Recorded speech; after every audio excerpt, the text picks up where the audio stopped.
आज मैं आप लोगों को कुछ और क्वेश्चंस बताऊंगा पॉलिश नोटेशन से रिलेटेड, जो मैंने लास्ट वीडियो में आपको बताए थे। इनफिक्स से पोस्टफिक्स से इनफिक्स में कन्वर्ट करना, वही क्वेश्चंस हैं। उनके एक दो और एग्जांपल्स इस वाले वीडियो में आपको बताए जाएंगे। तो पहले क्वेश्चन नोट कर लेते हैं, फिर आपको स्टेप वाइज बताते हैं कि कैसे कैसे ये सॉल्व होते हैं। इसके बाद आपका जितना टर्म टू का जो इस चैप्टर का सिलेबस है वो कंप्लीट हो जाता है। इसके बाद इन दोनों क्वेश्चंस के बाद इस जो भी मतलब इस टर्म टू में इस चैप्टर से रिलेटेड स्टैक इम्प्लीमेंटेशन से रिलेटेड जितना पार्ट है वो कंप्लीट हो जाता है। नेक्स्ट वीडियो में आपका नेक्स्ट चैप्टर स्टार्ट होगा, जो भी आगे का जो भी स्टार्ट करेंगे डेटाबेस वाले जो चैप्टर्स हैं वो, और एक पाइथन का चैप्टर और आपका बचता है। डेटाबेस और पाइथन दोनों उसमें एक साथ चलते हैं, तो वो एक चैप्टर आपका रहेगा।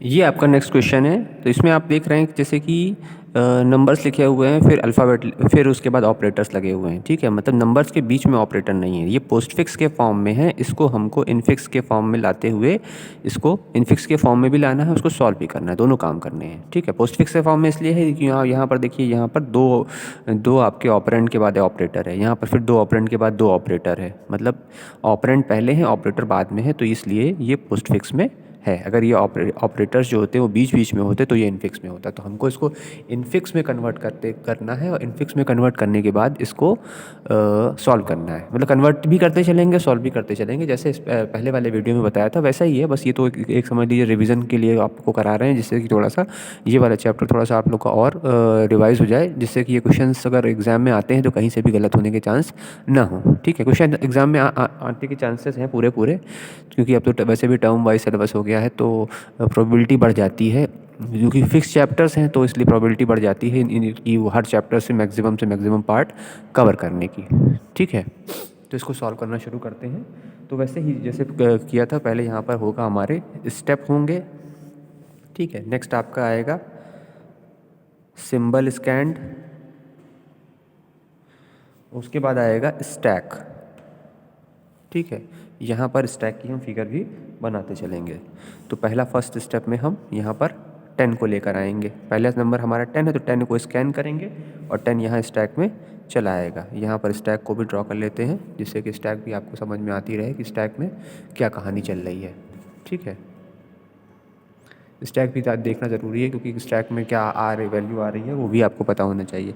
तो पहली वैल्यू है 10, तो वो हमारी स्टैक में यहाँ पे आ जाएगी। ठीक है, फिर सेकंड स्टेप में हमारा 20 आएगा, और 20 भी स्टैक में चला जाएगा, मतलब ये 10 के ऊपर यहाँ पर 20 आ जाएगा। फिर आता है हमारा थर्ड स्टेप में प्लस। ठीक है, मैंने पहले भी आपको बताया था कि जब प्लस आता है, मतलब ये 10 और 20 एक साथ लिख देंगे यहाँ पे, थोड़ा सा ये 10, 20 यहाँ सेकंड स्टेप में 10, 20 दोनों है। जब प्लस आता है तो प्लस यहाँ पर आना चाहिए, यहाँ पर आएगा तो वो अपने नीचे के दोनों ऑपरेटर के बीच में अप्लाई हो जाएगा। अप्लाई होते ही अब हम इसको नई स्टैक ड्रॉ कर लेते हैं। यहाँ पे नई स्टैक में ये सॉल्व हो जाएगा, सॉल्व होकर ये बनेगा 30।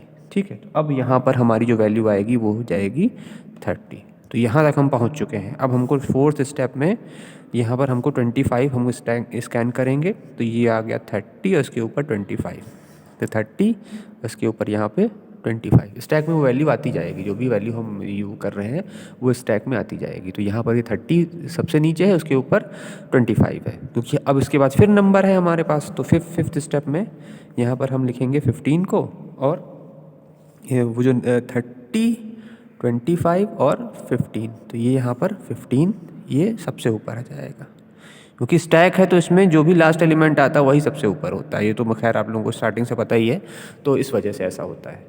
ठीक है, तो ये उसके ऊपर ये वैल्यू यहाँ पर आ गई। अब इसके बाद जो नेक्स्ट है वो है हमारा माइनस। तो 6 स्टेप में हमारा आता है ये माइनस वाला आता है। तो माइनस जब आएगा तो मैंने आपको पहले बताया कि वो अपने दोनों के नीचे जो ऑपरेंड होंगे, जो नंबर्स होंगे, उन पे अप्लाई हो जाएगा। तो 25 में से 15 माइनस करेंगे तो बचेगा हमारे पास 10। ठीक है, तो यहाँ हो जाएगा 10, और जो सबसे नीचे वैल्यू है उस पर कुछ हुआ नहीं है तो वो एज इट इज़ यहाँ लिख जाएगी। तो एक नई स्टैक हम और क्रिएट कर लेते हैं आप लोगों को समझाने के लिए। तो 30 तो जहाँ था वहाँ है ही, 30 तो वहीं से नहीं हिलेगा, लेकिन ये जो इन पे अप्लाई हुआ है तो ये यहाँ पर हो गया 10। ठीक है, यहाँ तक कोई दिक्कत? सिंपल स्टेप है, ऐसा कोई मुश्किल नहीं है। तो नेक्स्ट स्टेप में माइनस हो गया, उसके बाद आएगा एस्ट्रिक, एस्ट्रिक आएगा। अब फिर एस्ट्रिक के नीचे 2 नंबर है तो एस्ट्रिक यहाँ पर अप्लाई हो जाएगा, यहाँ पर अप्लाई होगा एस्ट्रिक। तो अब हमारा जो नंबर है वो मल्टीप्लाई होकर बन जाएगा 300। अब एस्ट्रिक का मतलब तो आप लोगों को पता ही है भाई, वो तो हमारे इसके लिए होता है मल्टीप्लिकेशन के लिए, यहाँ मल्टीप्लाई हो जाएगा। तो यहाँ पर हमारा ये वैल्यू जो है 300 बन जाएगी। ठीक है, ये 300 वैल्यू आ गई, मल्टीप्लाई हो गया। ये जो भी नंबर दो ऊपर के नीचे के अपने 2 नंबर होंगे उन पे वो काम करेगा।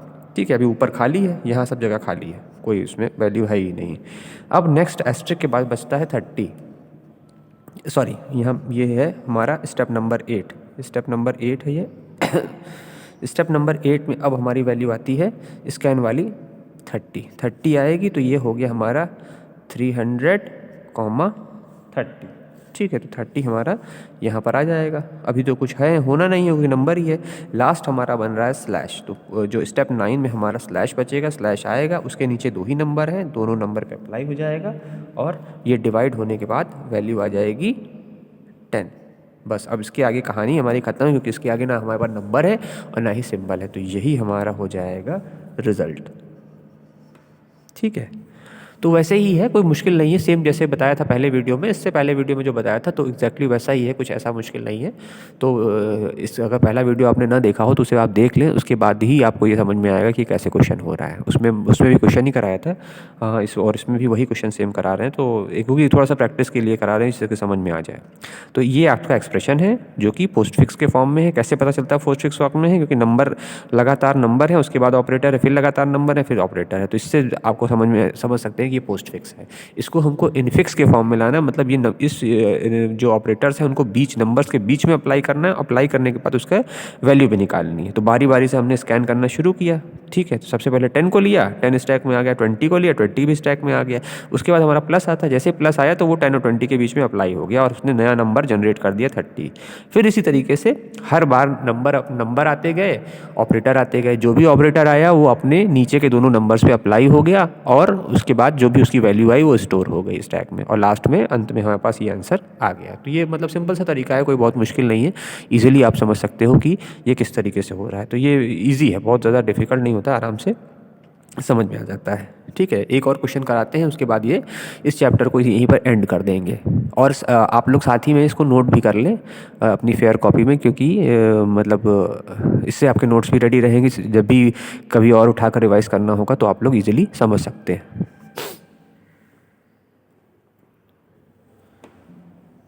देखिए नेक्स्ट जो क्वेश्चन है वैसा ही क्वेश्चन है, evaluate the following postfix notation of expression. ठीक है, पोस्टफिक्स नोटेशन लिखा हुआ है, नहीं भी लिखा हुआ हो तो भी आप देख के इसको समझ सकते हो। जब 2 ऑपरेटर बार बार 2 ऑपरेटर या 3 ऑपरेटर एक साथ हैं और वो नंबर के बाद आ रहे हैं, इसका मतलब वो पोस्टफिक्स है। ठीक है, 2 ऑपरेटर हैं, फिर 2 नंबर है, फिर एक ऑपरेटर है, फिर 2 नंबर है, फिर 2 ऑपरेटर, फिर एक नंबर है, फिर एक, मतलब नंबर्स के बाद ऑपरेटर आ रहे हैं, ऑपरेंड के बाद ऑपरेटर है, तो मतलब पोस्टफिक्स में है। नहीं भी लिखा हो तो भी आप समझ सकते हो, ऐसे कोई मुश्किल नहीं। तो वही तरीका वही है, कुछ अलग नहीं है, वैसे ही करते जाएंगे। तो सबसे पहले यहाँ पर लिखेंगे हम स्टेप होगा, फिर सिंबल स्कैंड, उसके बाद आएगा स्टैक, और उसके बाद यहाँ पर हम स्टैक को ड्रॉ करेंगे। स्टैक ड्रॉ करना तो समझने के लिए है, बस एग्ज़ाम में भी आप ड्रॉ कर सकते हैं, ऐसा कुछ नहीं है।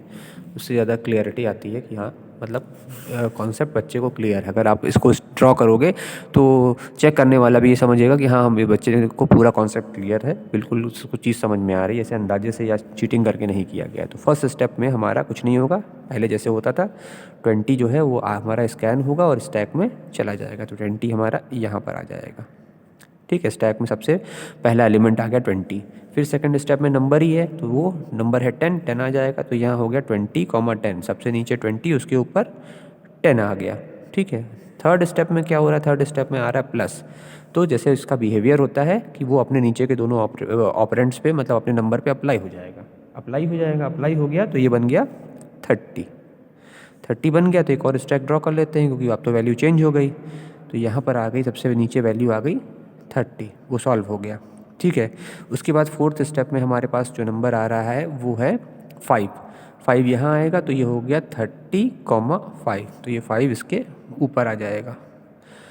फिर नेक्स्ट स्टेप में जो फिफ्थ स्टेप है उसमें क्या होगा, नेक्स्ट जो आपका जो वैल्यू स्कैन होनी है, मतलब नंबर ही है वो भी, तो होगा 2 आ जाएगा। तो ये हो गया 30,5,2। तो यहाँ पर ये 2 आ गया। ठीक है, अब ये यहाँ तक कहीं आप लोगों को दिक्कत नहीं होनी चाहिए, सिंपल सिंपल सा काम हो रहा है। फिर जो नेक्स्ट स्टेप आता है, इसमें यहाँ पर आ जाती है वैल्यू जो है, कौन सी वैल्यू है, 2 हो गया। देखो अब ये 4 वैल्यू बनी। अब आती है हमारी एस्ट्रिक। ठीक है, अब एस्ट्रिक आती है। एस्ट्रिक को ले लेते हैं। एस्ट्रिक आया तो जैसा मैंने पहले आपको बताया था कि अपने नीचे के 2 ऑपरेंड 2 नंबर्स पे ये एस्ट्रिक अप्लाई हो जाएगा। एस्ट्रिक अप्लाई हो गया तो ये बन गया अब हमारा 2 और 5 के बीच में अप्लाई हो गया, तो ये बन गया हमारा 10। तो नेक्स्ट जो हमारी वैसे अब वैल्यू हो गई वो हो गई 30 और ये बन गया 10। 30 सबसे नीचे, उस पर अभी अप्लाई नहीं हुआ, तो वो एज इट इज़ जैसे चल रही थी वैसे ही चलती रहेगी, उसमें कोई भी अंतर आपका, कोई भी चेंजेस आपको नहीं दिखाई देंगे। 30 यहाँ हो गया और 10 यहाँ हो गया। फिर उसके बाद 7th स्टेप में क्या होता है, 7th स्टेप में एस्ट्रिक के बाद आता है माइनस। माइनस आया तो अभी जब माइनस यहाँ आएगा, अभी भी नीचे 2 ऑपरेंड हैं हमारे, तो माइनस इन्हीं के बीच में अप्लाई हो जाएगा। ठीक है, माइनस भी अप्लाई हो गया। माइनस अप्लाई हुआ तो ये वैल्यू चेंज हो जाएगी और 30 में से 10 माइनस हुआ तो यहाँ पर आ गया 20।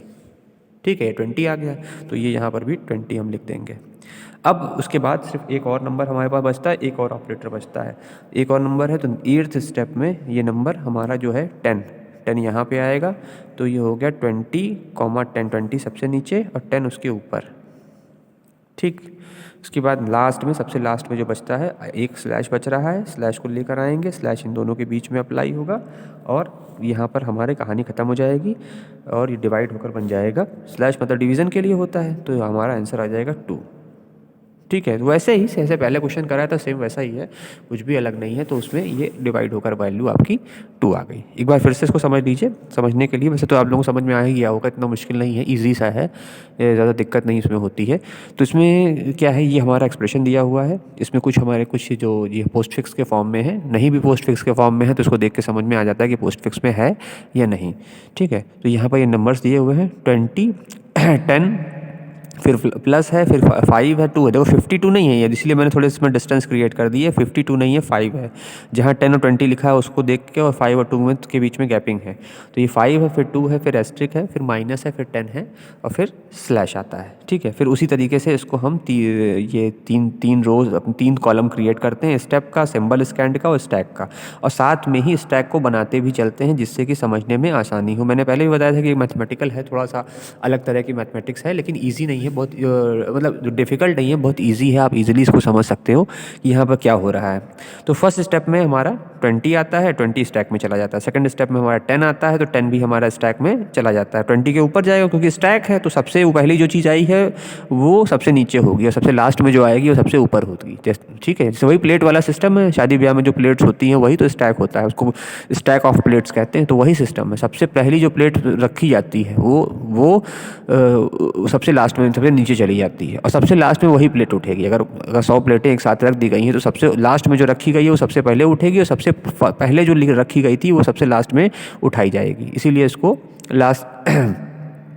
लास्ट इन फर्स्ट आउट कहते हैं, लीफो कहते हैं। लास्ट इन फर्स्ट आउट में जो सबसे लास्ट में आता है वो सबसे पहले जाता है, जो सबसे पहले आता है वो सबसे लास्ट में जाता है। तो 20 सबसे नीचे, 20 नीचे हो जाएगा, 10 ऊपर हो जाएगा। उसके बाद आता है हमारा एक ऑपरेटर।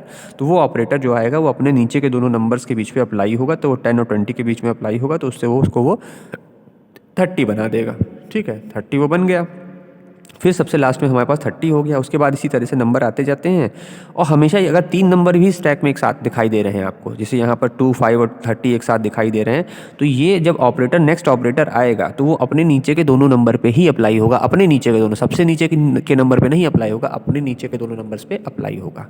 तो यहाँ पर ये 3rd वाला जो स्टैक हमने बनाया है उसमें देखिए ये जो एस्ट्रिक था वो 2 और 5 के बीच में अप्लाई हुआ और 30 जहाँ था वहीं था। उसके बाद फिर मतलब अगर 4 नंबर भी होते तो भी ऐसा होता है, क्योंकि ये वो जो लास्ट में 2 नंबर आए थे, इंटर हुए थे, इंटर की स्टैक में एंट्री की गई थी जो कि ऊपर हैं, तो उन्हीं दोनों में अप्लाई होता है, नीचे वाले नंबर पड़े रहते हैं। ऐसा बिल्कुल भी नहीं होगा कि जो नंबर नीचे हैं नीचे से हम इसको इस पर अप्लाई करना शुरू करेंगे, उस पर हम अप्लाई से नहीं कर सकते। ये स्टैक का यही जो स्टैक इम्प्लीमेंटेशन है कि स्टैक का जो यूज़ है वो इस तरीके से है कि जो हम सबसे लास्ट में है, सबसे ऊपर जो रखा है या सबसे लास्ट में जिसकी एंट्री हुई है वो सबसे पहले उसी पर काम किया जाएगा। ठीक है, तो ये मुझे लगता है आप लोगों को समझ में आ गया होगा, इतना मुश्किल नहीं है।